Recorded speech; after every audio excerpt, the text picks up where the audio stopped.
आज POCSO act के chapter 6 पर चर्चा करेंगे। ये चैप्टर बताता है कि बालकों के कथन को अवलिखित करने में किस प्रक्रिया का अनुसरण किया जाएगा।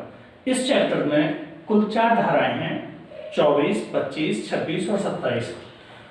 धारा 24 बालकों के कथन को अवलिखित किए जाने के बारे में बताती है। ये इसी तरह है जैसे सीआरपीसी में धारा 161, जब बयान लेता है कोई पुलिस ऑफिसर किसी साक्षी के या पीड़ित के, उसी तरह यहाँ पर सेक्शन 24 है जो बालक है, बालक के बयानों को किस तरह से अवलिखित किया जाएगा इसकी प्रक्रिया बताता है। ये सेक्शन बताता है कि बालक के कथन को उसके निवास स्थान पर या जहाँ वह साधारणतः निवास करता है वहाँ पर या उसकी पसंद के किसी स्थान पर यथासाध्य किसी महिला पुलिस ऑफिसर द्वारा जो SI रैंक की होगी उसके द्वारा अवलिखित किया जाएगा। जरूरी नहीं है कि हर जगह महिला पुलिस ऑफिसर मिल सके, इसलिए यहाँ पे यथासाध्य शब्द दे दिया गया है कि अगर पॉसिबल हो सके तो किसी महिला पुलिस ऑफिसर जो कम से कम SI रैंक की हो उसके द्वारा रिकॉर्ड किया जाएगा। बयान लिखित करते समय पुलिस अधिकारी वर्दी में नहीं होगा और बालक की परीक्षा करते समय यह सुनिश्चित किया जाएगा कि बालक अभियुक्त के संपर्क में न आ पाए। सब क्लॉज 4 बताता है कि रात्रि के दौरान पुलिस स्टेशन में बालक को अवरुद्ध नहीं किया जाएगा और 5 बताता है कि बालक की पब्लिक मीडिया में पहचान नहीं ओपन की जाएगी।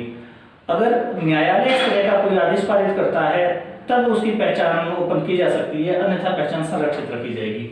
तो ये इसी तरह से है जैसे सेक्शन 161 सीआरपीसी है, बयानों को कैसे लिखा जाएगा, बस इतनी बात है। जो सेक्शन 25 मजिस्ट्रेट द्वारा बालक के कथन का अवलेखन किए जाने के बारे में बताती है। जैसे आप 164 सीआरपीसी का पढ़ते हैं स्टेटमेंट रिकॉर्ड करना, वही स्थिति यहाँ पर है।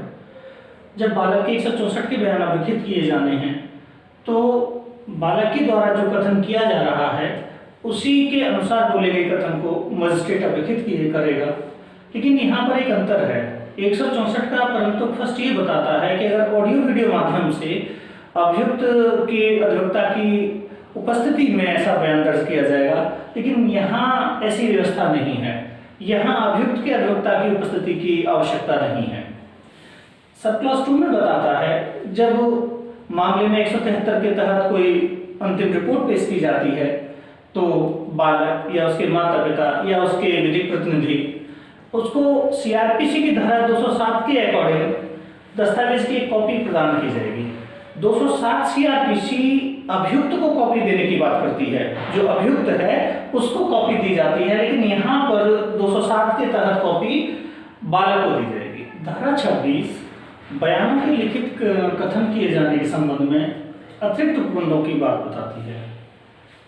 आप धारा 24 धारा 25 दोनों पढ़े थे जिसमें पुलिस अधिकारी द्वारा कथनों को लिया जा रहा है और मजिस्ट्रेट के द्वारा कथनों को लिया जा रहा है। इन कथनों को लेने में किन सावधानियों का ध्यान रखना पड़ेगा, ये कुछ एक्स्ट्रा जो उपबंध हैं ये धारा 26 में दे रखे हैं। जैसे मजिस्ट्रेट या पुलिस अधिकारी यह सुनिश्चित करेगा कि जब वो बयान ले रहा है तब बालक के माता पिता या जिस व्यक्ति में बालक का विश्वास है उसकी उपस्थिति में बयान ले। दूसरा, अगर आवश्यकता ऐसी है कि बालक किसी दूसरी भाषा को बोलता है, भाषा नहीं समझ में आ रही है, तो दुभाषीय या अनुवादक की सहायता ली जा सकती है। अगर कोई बालक मानसिक या शारीरिक रूप से निशक्त है तो ऐसे मामले में किसी विशेष शिक्षक की या वो व्यक्ति जो बालक से संपर्क करता है उसकी भाषा को समझता है, वो क्या कहना चाह रहा है ऐसे जानता है, तो ऐसे बालक से संपर्क की रीति से सुपरिचित व्यक्ति या उस क्षेत्र के विशेषज्ञ की सहायता ले सकेगा। अगर संभव है तो पुलिस अधिकारी या मजिस्ट्रेट यह सुनिश्चित करेगा कि बालक का बयान ऑडियो वीडियो माध्यम से ले लिया जाए, उसको शारीरिक उपस्थिति उसकी अनिवार्य न की जाए। तो धारा 26 के जो प्रोविजन है ये धारा 24 और धारा 25 के साथ दोनों धाराओं पर लागू होते हैं। बयान चाहे मजिस्ट्रेट के द्वारा लिए जाए चाहे पुलिस अधिकारी द्वारा लिए जाए, इस धारा के निबंधों का पालन दोनों मामलों में किया जाना आवश्यक है। सेक्शन 27 बालक की चिकित्सीय परीक्षा के बारे में बताता है। यह चिकित्सीय परीक्षा 164 सीआरपीसी में बताई हुई है जिसमें बलात्कार से किसी कारण हुए व्यक्ति की शारीरिक परीक्षा है। उसी तरह का उपबंध सेक्शन 27 है जो सीआरपीसी में प्रोविजन दिए हुए हैं, उन्हीं प्रोविजन का यहाँ पालन किया जाएगा। और सेक्शन 27 के अकॉर्डिंग पीड़ित बालक की चिकित्सीय परीक्षा सीआरपीसी की धारा 164 के अनुसार की जाएगी, चाहे एफआईआर परिवार हुआ हो या ना हुआ हो।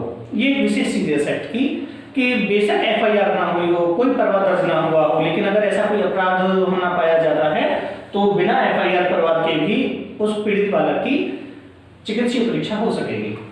अगर ऐसा पीड़ित बालिका है तो मेडिकल डॉक्टर के द्वारा, महिला डॉक्टर के द्वारा किया जाएगा और माता पिता या बालक के विश्वसनीय किसी व्यक्ति की उपस्थिति में ऐसा होगा। अगर इनमें से कोई भी मौजूद नहीं है, कभी कभी ऐसा नहीं होता है कि कुछ बालक हैं जो अनाथ हैं, रेलवे स्टेशन पे रहने वाले या इस तरह के जो बच्चे हैं जिनका कोई भी नहीं होता है, और ऐसे बच्चों के साथ अगर कोई पॉक्सो एक्ट के तहत अपराध हो जाता है तो ऐसी कंडीशन में जहां मेडिकल कराने ले गए हैं वहां के चिकित्सा संस्था के प्रमुख द्वारा नाम निर्देश किसी महिला की उपस्थिति में किया जाएगा। किसी जो चिकित्सा संस्था के जो भी वहां डीन हैं या जो हॉस्पिटल के प्रमुख हैं वो किसी महिला को बताएंगे, वो महिला उपस्थित रहेगी और उसकी उपस्थिति में ऐसी शारीरिक परीक्षा की जाएगी। इससे संबंधित प्रावधान 164 सीआरपीसी में है, जिसमें आपको बताया गया है कि बलात्कार का शिकार हुए व्यक्ति की शारीरिक परीक्षा कैसे की जाएगी। तो ये चैप्टर जो 6 है कुल 4 धाराएं हैं और हमको इन 4 धाराओं के बारे में प्रक्रिया है कि बयान कैसे लिखे जाएंगे या निकाय कैसे होंगे, बहुत आसानी के साथ आप इन चीजों को कर सकते हैं। आगे चैप्टर 7 में हम चर्चा करेंगे। तब तक के लिए धन्यवाद।